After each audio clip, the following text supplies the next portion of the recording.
Hey everybody, it is Saturday, March 28th, 2026, around 4 p.m. East Coast time as I'm making this video, and I just got back from my local No Kings demonstration. So the question then remains, what do we do next? And you're in the right place. I'm going to tell you. How do we know what to do next? It's not exactly rocket science. We just have to open our textbooks, specifically our history books. See, what we did today at No Kings was a demonstration. We got together, we didn't disrupt the system, we let our voices be heard, and we showed the world just how many of us are against Donald Trump, his regime, and authoritarianism. But that is not going to do anything in terms of change. What is required now is change. So let's take a walk through the timeline. Let's look at history and effective protests, because protests are what we need in order to make change. Starting, of course, on December 16th, 1773, it was in fact a Thursday. Over 3 hours, we saw more than 100 colonists board 3 British ships and dump 45 tons of tea into the Boston Harbor. It was a key catalyst for what? The American Revolution. The next event, March 3rd, 1913. It was a Monday. This is the Women's Suffrage Parade, and suffragist Alice Paul organized a march in Washington the day before Woodrow Wilson's inauguration. It helped to build momentum that led to the 19th Amendment granting women the right to vote in what year? 1919.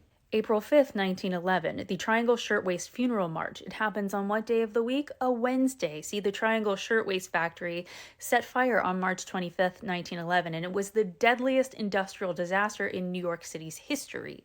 Trapped inside, because the owners had locked the fire escape doors, 146 workers, mostly young women and in some cases children, died within just half an hour or so.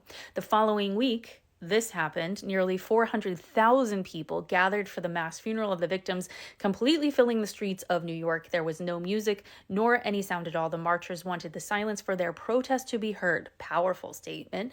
The tragedy resulted in over 30 new laws related to the workplace safety, building codes, and worker protections, and galvanized the labor movement across the country. May 3rd, 1932, the Bonus Army March. It starts on a what day? A Tuesday. Walter Waters led a group of World War I veterans to Washington, D.C. to demand their promised bonuses early due to what? The Great Depression. The, quote, Bonus Army camped near the U.S. Capitol for nearly 3 months, so they had a lot of patience, with an estimated 10 to 25,000 veterans participating. Of course, we should all know August 28th, 1963, the incredible March on Washington. It was what day of the week? A Wednesday. The March on Washington was for jobs and freedom, and it attracted approximately 250,000 participants to the National Mall, where Martin Luther King Jr. delivered his infamous I Have a Dream speech. It played a key role in the passage of the Civil Rights Act of 1964 and ultimately the Voting Rights Act of 1965. April 22nd, 1970. It's what day of the week? A Wednesday. This is the first ever Earth Day, and on that day, April 22nd, 1970, this was then the largest single-day protest in U.S. history at the time. It directly led to landmark environmental legislation, including the Clean Air Act and the creation of what? The EPA. Let's jump the timeline because I think we're seeing the pattern here. It is May 25th, 2020. It is a what day of the week? A Monday. There are George Floyd / Black Lives Matter protests that break out, and this is nationwide following the murder of George Floyd on May 25th, 2020, and this continued well into August. It lasted all summer. An estimated 15 to 26 million people participated, making BLM the largest protest movement in American history. This was today.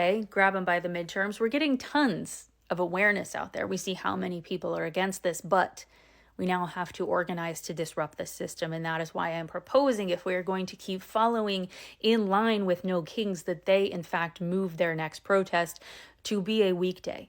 Just like all those other incredibly influential protests, disruptions of the system that have happened throughout history. We demonstrated today. The next time we get together, we need to engage in protest. It's time.